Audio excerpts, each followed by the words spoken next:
Avec 138 participants contre 90 l'an passé, la seconde édition du Racquethlon lyonnais a tenu toutes ses promesses.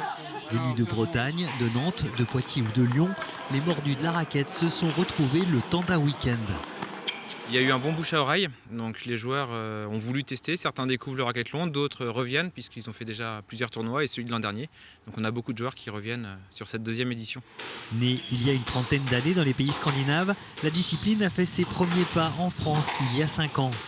Aujourd'hui, elle comptabilise pas moins de 1000 pratiquants. À la base, c'est une réunion de copains. On s'est dit pourquoi pas développer cette pratique parce que ça existait ailleurs, à l'étranger. On est d'abord allé faire des tournois à l'étranger. On s'est dit on a envie d'amener ça en France parce qu'on savait qu'il y avait une demande.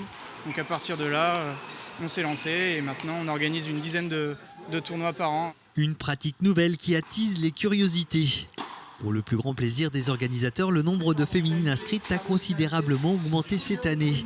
Et chez les hommes, une liste d'attente a été mise en place. Il y a 4 sports à pratiquer, 4 sports de raquette. On commence par le tennis de table, ensuite on enchaîne avec le badminton, puis le squash et on termine par le tennis.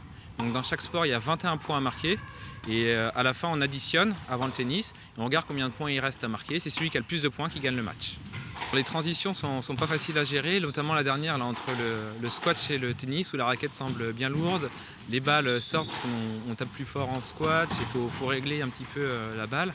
Mais une fois que c'est réglé, après ça part. Et la difficulté quand même au tennis, c'est la confiance. Faut lâcher ses coups, on a tendance à pas vouloir faire de faute puisque tous les points sont importants. Donc c'est assez difficile au tennis, c'est particulier. Ça ressemble pas vraiment à un match de tennis.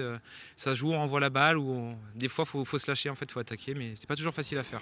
Rares sont ceux qui maîtrisent ces 4 disciplines, à l'image de Benjamin qui participe pour la première fois à un tournoi de racquethlon.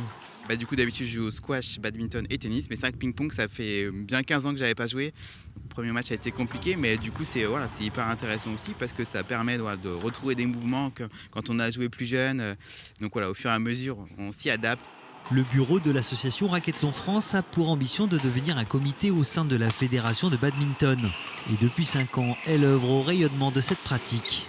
On a recensé à peu près 70 ou 80 centres potentiels pour organiser la pratique, soit sur des tournois ou des formats clubs. Et justement, depuis 3 ans, maintenant, on a 3 clubs qui sont montés, un 4e en devenir aussi. Les 3 clubs le premier club était à Montreuil, à Paris en 2016, si je ne me trompe pas. Puis il y a eu Lyon, et là, cette année, il y a eu Valence.